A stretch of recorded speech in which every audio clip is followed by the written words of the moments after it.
Alrighty then, welcome to yet another exciting episode of the Online Prosperity Show. And this is the number one place for exclusive conversations with people who've turned their passion into purpose and purpose into something that genuinely changes lives. I'm your host, Prosper Taruvinga, and today's episode is just for anyone who's ever looked at a photo and thought, wow, I actually didn't think I looked like that, or they actually captured exactly who I am, because that's the real pain that a lot of people have with photography, not feeling seen, not feeling confident, and also not feeling comfortable enough to show the real version of themselves. And today's guest has actually spent over 30 years helping people break through that. So before we start, make sure you are subscribed on whatever platform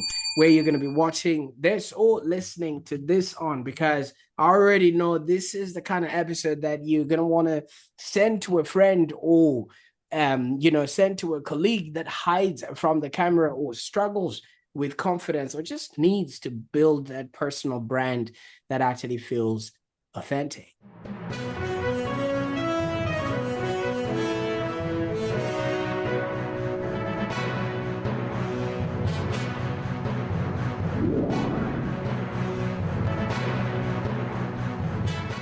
Now, I'm really excited about today's guest. And if only I had long enough hair, I would also color my hair the way she does hers. We're joined today by the incredible Lisa Saddington. Now, Lisa, welcome to the show. Thank you very much, Prosper. Thanks for having me. Absolutely. Well, when we met, your hair was nice and pink and everybody could see you across the room. And I thought, wait a minute, this will be a waste if we don't have somebody that is, that expressive on the show, so we can get to find out a little bit about your journey and what it is that you help others to do. Now, for those that are meeting Lisa for the very first time, well, you can't unsee her, especially with her hair and the way she shows up there.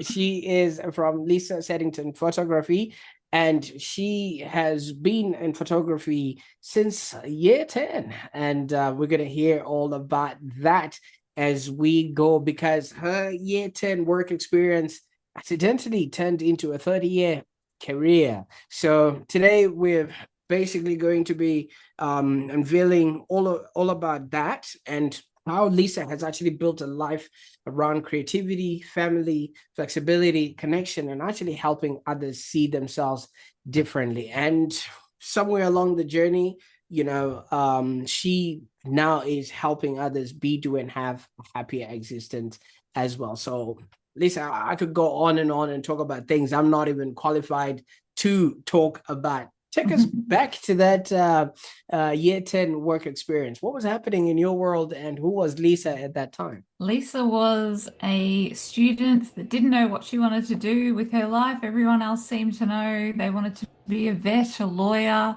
a doctor, etc. I had no idea what I wanted to do.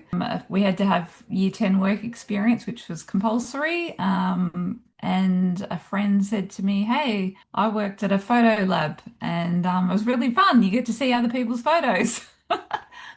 And that's basically how it started. I thought, oh, that sounds fun because I'm not sure what else I want to do. So I headhunted the owner of the photo lab, who's also a wedding and portrait photographer, and got in there early because I didn't want to miss out. And he brought me on for 2 weeks work experience, and I loved it so much. So I was constantly asking for books and things I could read at home and photo shoots. Could I help him on weddings? And he employed me, so I ended up working there part-time while finishing my studies. And he also became my mentor. Absolutely, absolutely. And well, congratulations on that. Some people, it takes a while for them to actually find something that they love. Now, was there an expectation at that age? Because I don't know how it works around in Australia, that you should at least arrive at that age already knowing what it is that you're going to do, so that you go straight to uni and things of that nature. Yeah, it's to get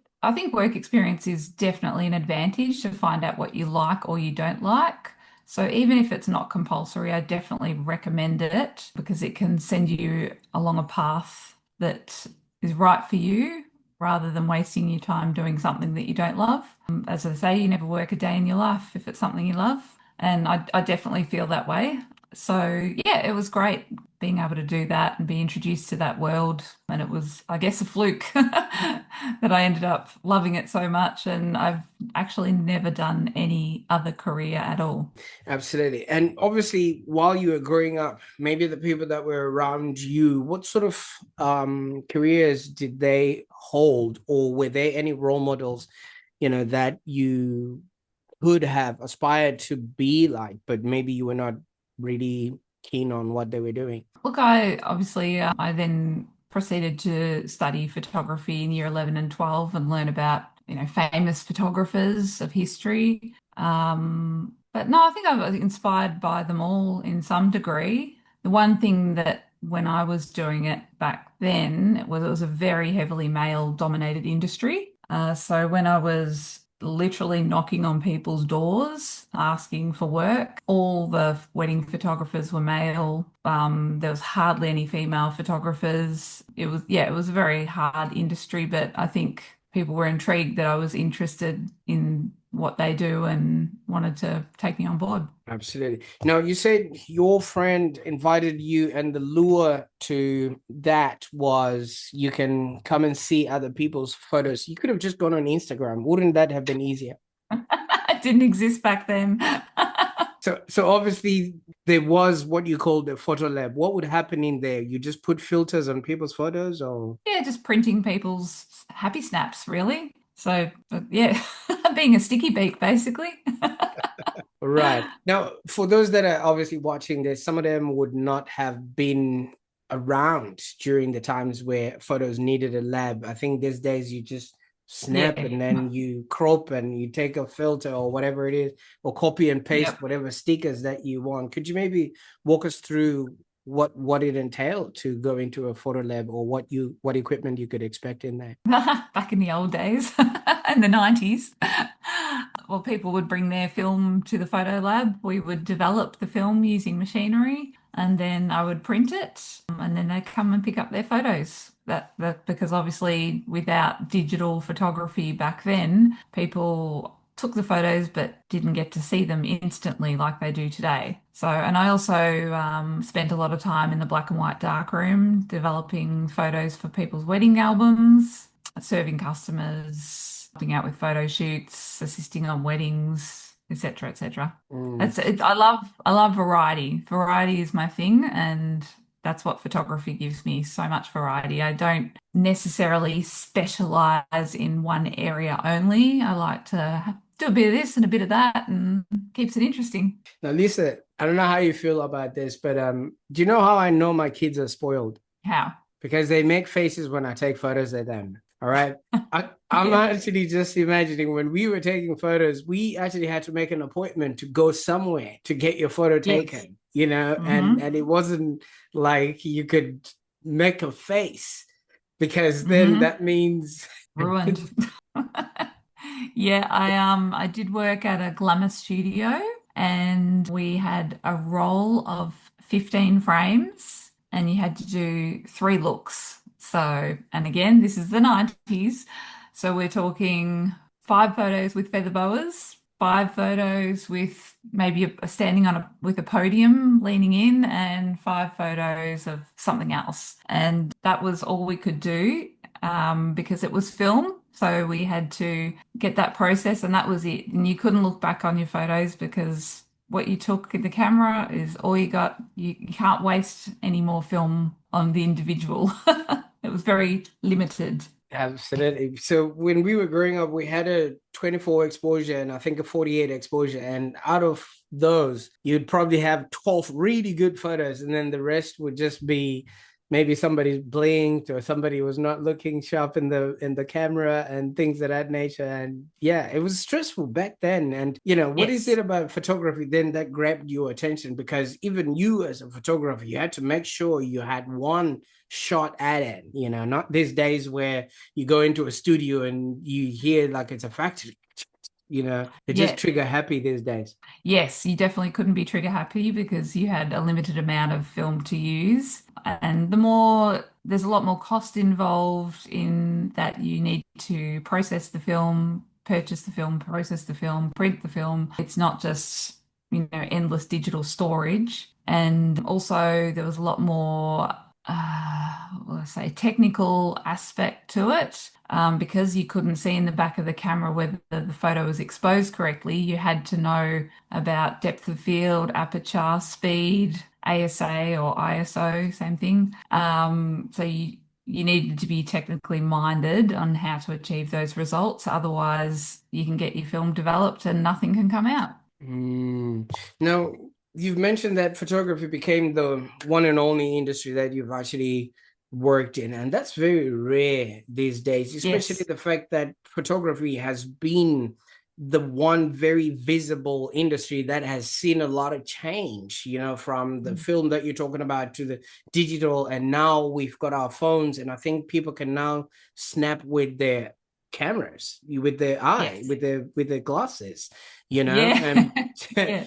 so do you reckon people are actually, do you think people are actually searching for their thing, or they're just avoiding committing to something long enough until they become an expert in it? I think people do devalue it because of the ease of access of phones and, well, basically mostly phones. Everyone's taking photos on phones and they think they can do it. Why should you pay a professional to do it? So you do have that coming against you. But I just find that my business is generated a lot through word of mouth. I have people coming into the studio that feel very awkward in front of the camera or they've never had a professional photo shoot before. And then once they do it, they walk out going, "Wow, that was easy. I feel so comfortable now." And they walk in and then walk out very differently. Mm.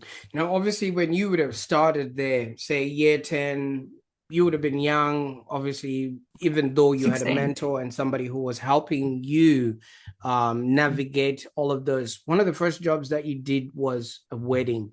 And given the types of cameras that you had at that time, Mm. maybe it's the time when they're passing on the rings or they're saying certain things, and you had one shot at doing that, and everything Mm. relied on you getting that shot. Now, Yeah. first of all, what was going on in your mind in that morning when Oh, you well, when you're first starting out, and again, you can't see the image in the back of the camera for, to verify that you've got the right shot.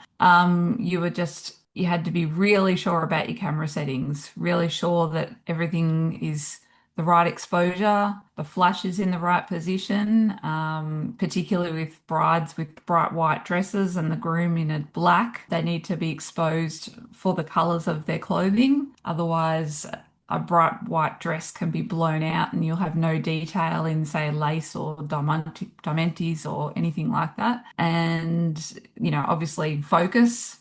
You're relying on your eyesight. We did have automatic focus.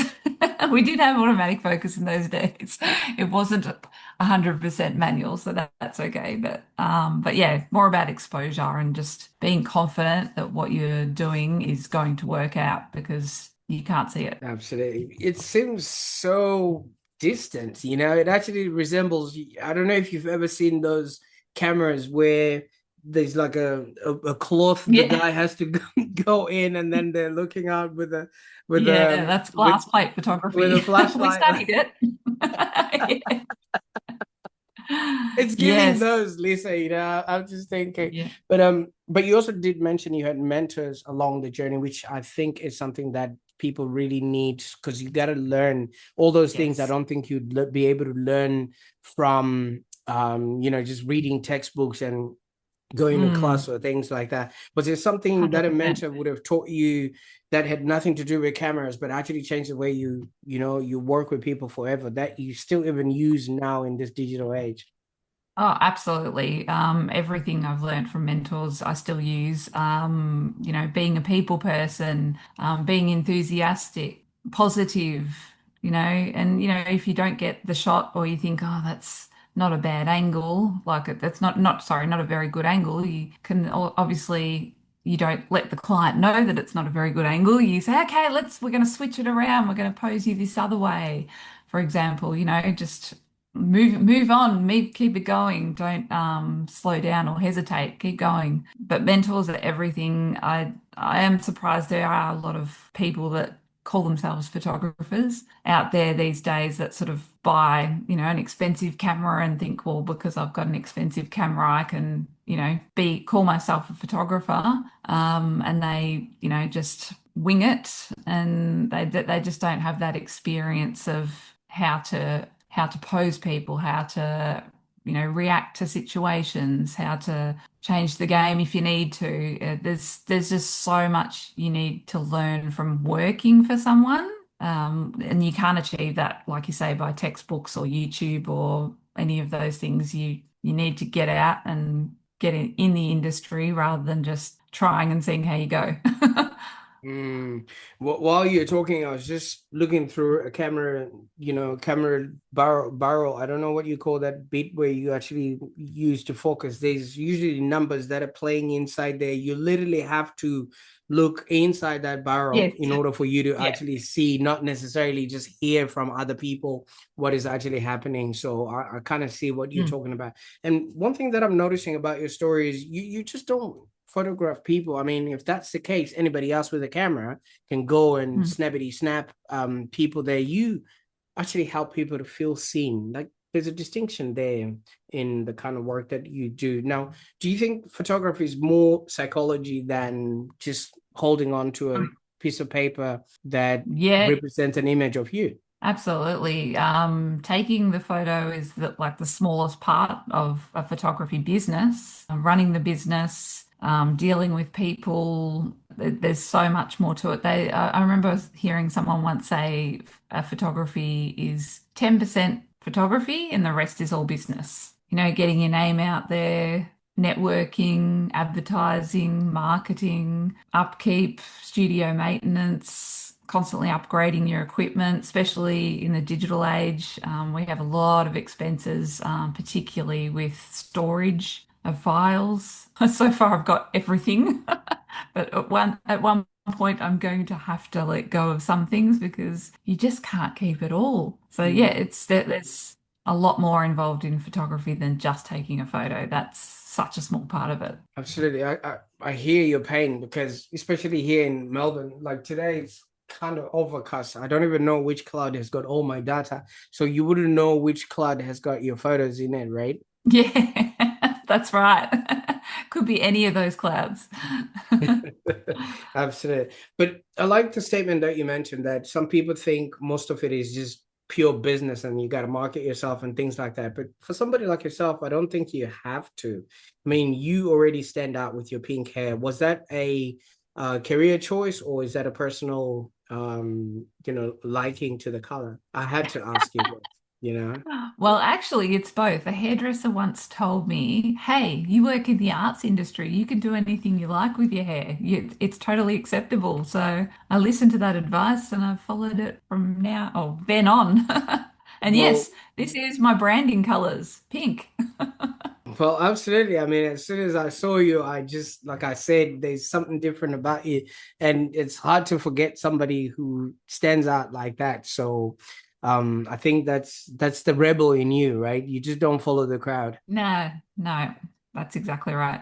But is there a moment in your business where this uniqueness would have maybe felt a little bit risky because half of the time there's people like us do things like this in certain worlds? Yeah, look, I do things differently. For example, newborn photography is something I also do. When you look at a lot of newborn photography, a lot of the photos look the same. It's like there's a trend, so everyone copies the trend, and you don't know which photographer took it because it's not recognizable work. Whereas my work is different to, the run-of-the-mill work. So people look at it and go, "Oh, that's not just one of those people that call themselves photographers and just copy everyone else. It's someone that stands out and does things differently." Now, Lisa, you're not any different to like the Picassos or the Van Goghs, because all they did was literally just get somebody to stand there for a couple of minutes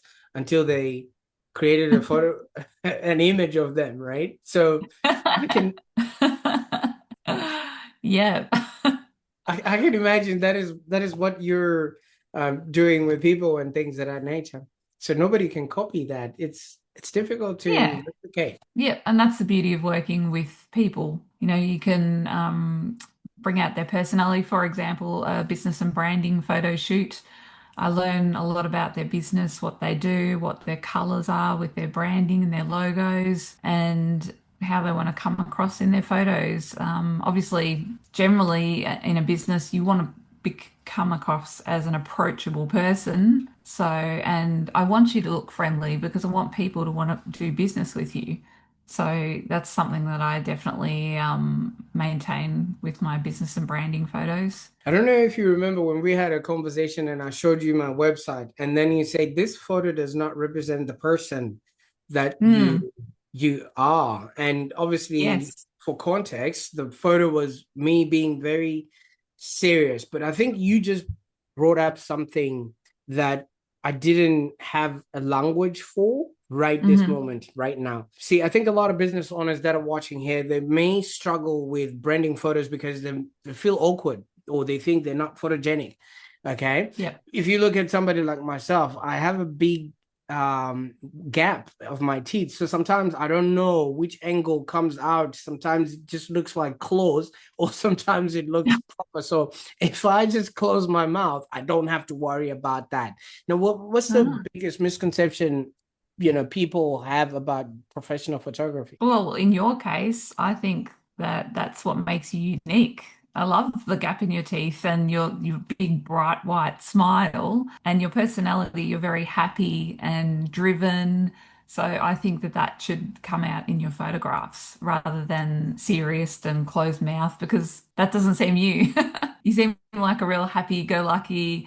Yes, you're driven and you get down to business, but personality wise, I'd say no, you're a really happy, outgoing, forward kind of guy, and that should show in your photographs. What you're saying is a lot of business owners are accidentally communicating maybe online a different person than they are, and when the people Hmm. then maybe meet them in person, it creates that disconnect and Yeah, automatically makes them look not as authentic as they think they are showing up yeah, online. or absolutely. or somebody might see that photo and be like, oh, I don't think I like this guy. And Yeah, automatically they totally. miss out on business based on just that alone. Absolutely. I remember my first photo shoot when I was one of the glamour studios. I had an older couple come in and they wanted to adopt a child, and they said to me, "We need to look friendly and approachable, like we're good parents, we're loving."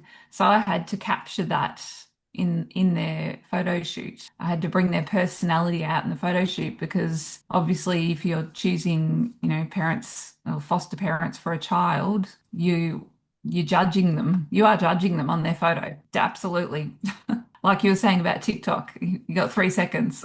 You're getting judged right from that second. So you really need to bring that out in your photographs, especially with your business. And obviously, a picture, like they say, says a thousand words. And you might be genuinely a very nice guy, approachable by all means. But just because you've got insecurities, you might actually Oh, miss out on, wow, okay. yep, and absolutely. and half of the time, obviously, you'd have to talk to people and get them Mm. to realize that this is what you're seeing. Has there ever been a person that literally was taken aback with the output of what you then showed them as opposed to what they thought of themselves. Absolutely. Yeah, I had a client last week that just came in for his headshots for his the website. They were updating the website and he said to me afterwards, "Oh wow, I didn't realize how much was involved in this and that was really fun." And because I just made him laugh. We had a bit of a joke and a chat when we we're taking the photos. I don't Yes, I do give people direction and I definitely tell them how to pose. I don't just stand there with the camera and hope they do the right thing.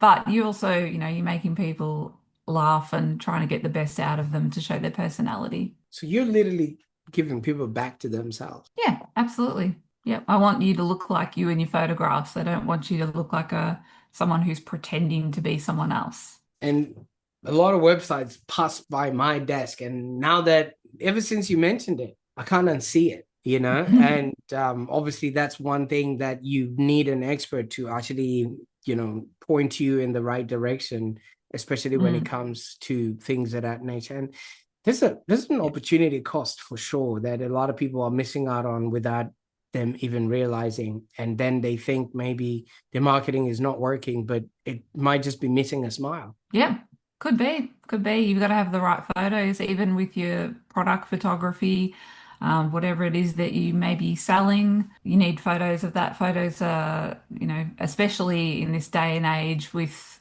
all the social media, websites, everything, everybody needs photos, especially in business. It's and stock images are just so fake. Absolutely. And so many people use them in their businesses, and I don't know why. It's not them, and you can tell it's a stock photo. Well, I can. I mean, from what you're saying, obviously photography isn't just about vanity anymore. It's now about trust building, you know? How Yeah, about those absolutely. people that think maybe their roles, maybe they're a mortgage broker, financial person, they can't be seen giddy, in their photos and things of that nature. What would you say to people like that? If it's a serious business, like mortgages, loans, etc., A lawyer as accountancy, well. Yeah. yeah, yeah, absolutely. Obviously, you do want to come across very professional and not too over the top smiley. So, you're going to be wearing a suit, a tie, a plain background rather than, say, a tree or something out in the park. So, obviously, I do take a range of images, so they're not all going to be serious. Even just a hint of a smile is good. You still want to become look approachable in the photos, whether you're, smiling all the way or just a hint, enough to show that I'm friendly. We can talk about what it is you need to talk about. Yeah, especially when it comes to lawyers, because people are afraid that the moment they just start typing to a lawyer, they're already being billed. Now, can you Yeah. imagine if you actually have that, welcoming face and everything else, people would, so what you're saying here is branding photos are not just about looking perfect, right? They're just about No, helping people feel familiar with you before they've actually met you. absolutely. Yeah. See, what you're saying there is it's no longer just about photography, No, you no, know? no. You Like know? I say, it's a small part. You've got to be a people person. If you want to be a photographer, you've got to be a people person. 100%. Unless you're just photographing products day in, day out.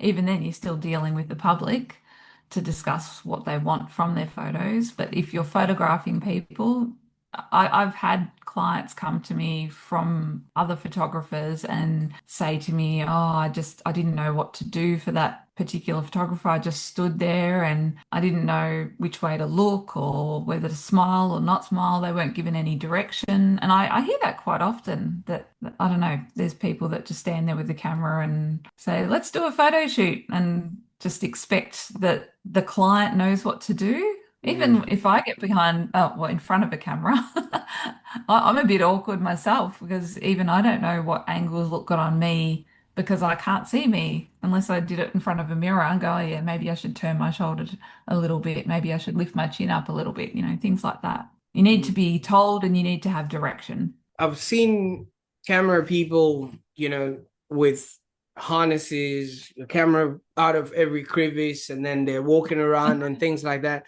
Does that mean good cameras automatically make good photographers? Definitely not. Oh, Definitely not. No, no, definitely not. I actually only just recently upgraded my camera and the previous one I think I'd had for about 10 years because there was nothing wrong with it. So I thought, why upgrade? I'm still getting amazing photos out of it. I don't need, and just eventually I thought maybe I should move with the times and get a mirrorless camera because, people have been doing that for quite a while and I still hadn't done that. So now I'm there. Okay. But So, more the later the camera is, or more recent the camera, the bigger the files are. So therefore, the bigger files that I'm working with in Photoshop, then bigger files for storage, then storage costs more. It all, one little change can make a lot of difference to your expenses. so does that mean once my photos are done, I can actually start becoming a celebrity or an influencer? Because that's pretty much what everybody else does who takes professional photos.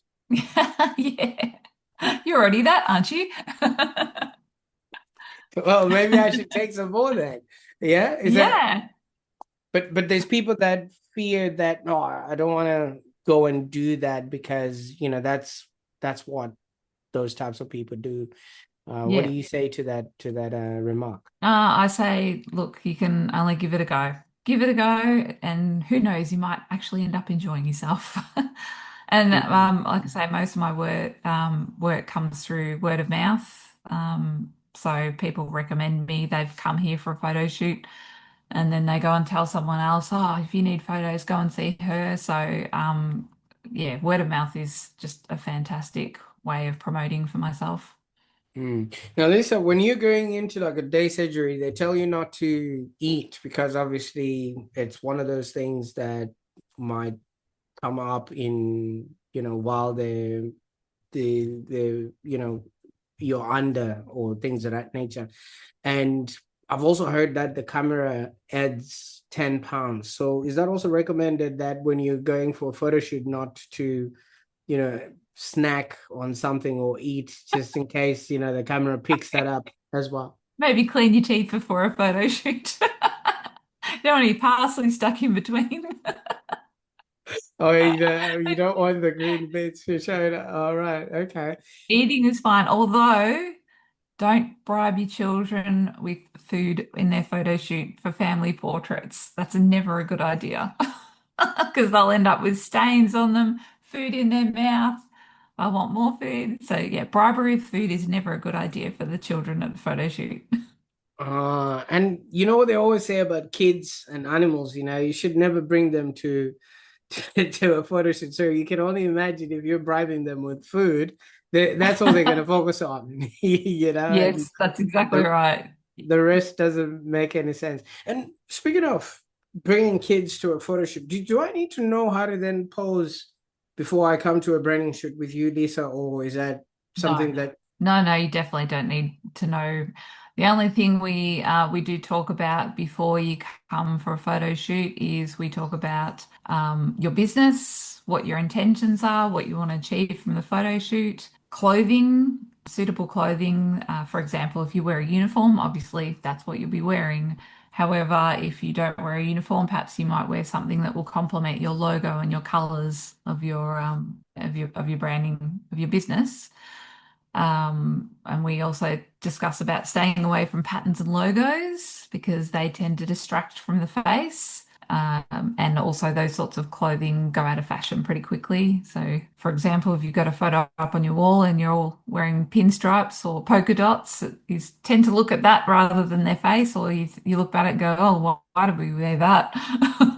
They're so out of fashion now. So, bold colors like what you're wearing today, for example, is perfect. So branding shots are not just headshots, right? It's the whole gamut. Oh, no. Yeah, yeah, for sure. I certainly I do headshots, but I do definitely focus on the branding more and complementing the business. Absolutely. And you also did mention the stock photos. Obviously people can tell the difference between those, but they've Mm. always been presented to us as a cheaper option. What did you say is wrong with them? I just find that they look very fake, and you see the same images over and over being used on websites, and it's clearly not them. So why don't you get your own photos rather than using somebody else's? make it more personal, make it more about your business, not just using something that means nothing to you. Absolutely. And for those that are watching right now and they're keen to maybe sample some of the work that you're doing, where can they go to on the internet, Lisa, to find out more about your work? Yep, my website is lisasaddington.com.au. You can see plenty there. I have Facebook, Instagram, TikTok, all those sorts of things, but my website's probably the best place to go. Absolutely. I'll make sure that all those links are on there. And what sort of services can people expect from you, Lisa? I offer many services besides business and branding. I also offer family portrait, newborn, pregnancy, children, event photography, occasional wedding here and there, party, you name it. I've also been photographing product photography. I've had a really interesting photo shoot earlier this year, which was all opals, which I loved because I love opals, and it was really interesting capturing the play of light with the color and that you can bring out in it. I also photographed for a bakery, sourdough bakery last year, and that was fun doing a bit of food photography as well and making cups of teas for the background and putting a little bit of a personal touch into it so you can associate that type of bread with to go with that coffee or that tea or those spices, etc. So Mm. yeah, bit of everything. Now, Lisa, I don't know if my team has been alerted about this, but are you going to be charging us for having sat down with you today?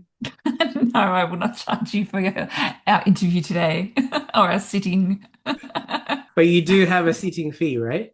Yes, I do. Yeah. Some people call it a sitting fee, other people call it a session fee. It's the fee that you pay to have your photo taken. Headshot, if you're just coming in for headshots, you're looking at $220 and that comes with two digital images. Obviously, I take 15 or 20 photos, so but you've got plenty to choose your two images from. And then if they want to purchase more, they can. I also have branding packages, family portrait packages.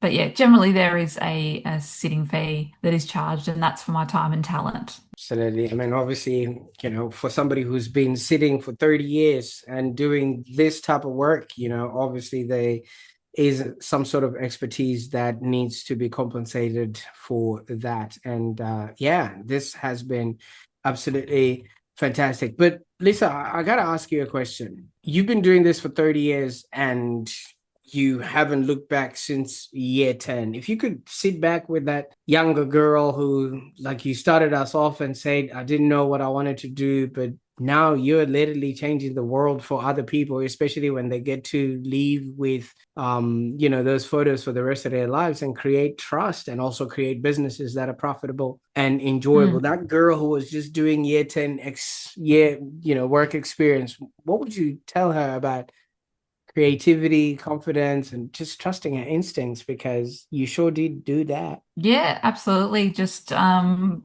something you enjoy. Like I say, you don't work a day in your life if you enjoy it. I don't. Yes, I have a business, and yes, I have to run a business, but I love it. I can't imagine doing anything else because this was definitely my calling, and yeah, I don't want to do anything else really.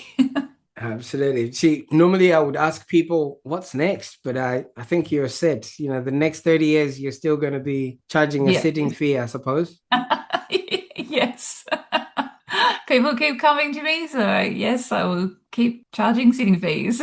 Absolutely. No, Lisa, I can't thank you enough for the time that you spent with me on the call today. I mean, your life story and your experience have so much value for quite a lot of people. And even though what you do seemingly has not been recognized, but I think you literally bring out the best in people. Thank you. I hope so.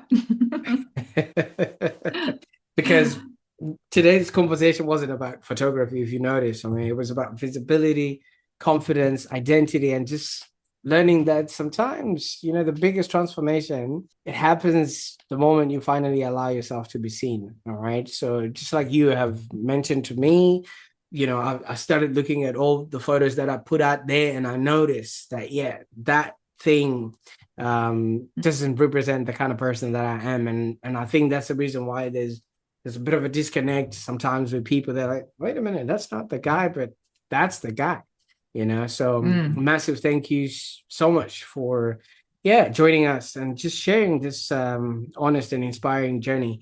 Now, for those that are watching right now, I will put all the details in the show notes so that you can actually connect with Lisa. And if today's episode actually made you realize that your online presence might not truly reflect who you are, maybe it's time to stop hiding behind your business and start becoming visible within it.